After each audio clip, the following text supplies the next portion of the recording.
Saya akan melanjutkan sejarah peminatan. Uni Soviet merupakan salah satu negara adikuasa pemenang Perang Dunia Kedua pada tahun 1947 sampai 1991. Uni Soviet menjadi pusat dari aliansi negara komunis Blok Timur selama Perang Dingin. Hingga awal tahun 1991, Uni Soviet adalah negara dengan wilayah kekuasaan terbesar di dunia. Masa kejayaan Uni Soviet tidak mampu bertahan lama. Setelah 69 tahun berdiri, Uni Soviet mengalami keruntuhan pada Desember 1991. Keruntuhan Uni Soviet bermula dari kemerosotan ekonomi pada sekitar tahun 1980. Kemerosotan ekonomi tersebut berdampak negatif pada seluruh aspek kehidupan Uni Soviet. Sejarah khusus berikut faktor-faktor penyebab runtuhnya Uni Soviet. Munculnya ketidakpuasan kelas menengah dan kelompok elit terhadap penerapan sistem komunisme. Sistem ekonomi sentralistik yang diterapkan menyebabkan susahnya pemerataan kesejahteraan dan perkembangan ekonomi daerah. Korupsi di kalangan partai komunis dan pemerintah. Munculnya gerakan separatisme di negara-negara bawahan Uni Soviet. Presiden Mikhail Gorbachev dan Boris Yeltsin gagal melakukan perbaikan sistem pemerintahan komunis di Uni Soviet. Runtuhnya Vietnam Selatan tahun 1975.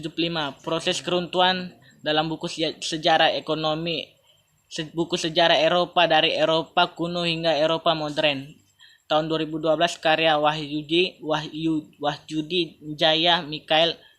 Sebagai Presiden Uni Soviet menerapkan perestroika atau restrukturisasi politik dan ekonomi. Untuk memperbaiki krisis Uni Soviet pada tahun 1985, secara umum kebijakan perestroika berusaha mengubah sistem komunisme menjadi lebih demokratis.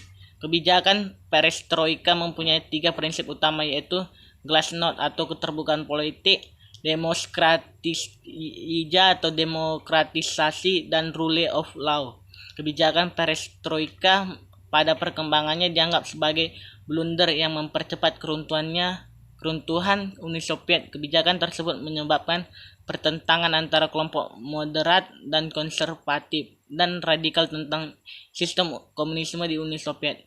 Selain itu, kebijakan perestroika juga memunculkan keinginan negara-negara bagian untuk memerdekakan diri dari Uni Soviet. Pada tahun 1990, kekuasaan komunis mulai runtuh di negara-negara bagian Uni Soviet. Mereka menganggap bahwa sistem komunisme telah hancur karena tidak mampu beradaptasi dengan perkembangan zaman.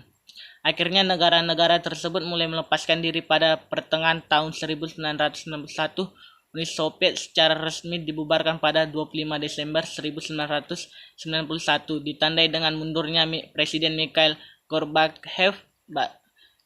Sejarah kebijakan apartheid di Afrika Selatan, dampak keruntuhan dalam buku dari Uni Soviet hingga Rusia 2014. Keruntuhan Uni Soviet memberikan dampak yang masih bagi aspek sosial, ekonomi, dan politik dunia. Berikut dampak runtuhnya Uni Soviet: berakhirnya Perang Dingin antara Blok Barat dan Blok Timur. Munculnya 15 negara baru di kawasan Eropa Timur, menandai kehancuran sistem komunisme di dunia Eropa Timur.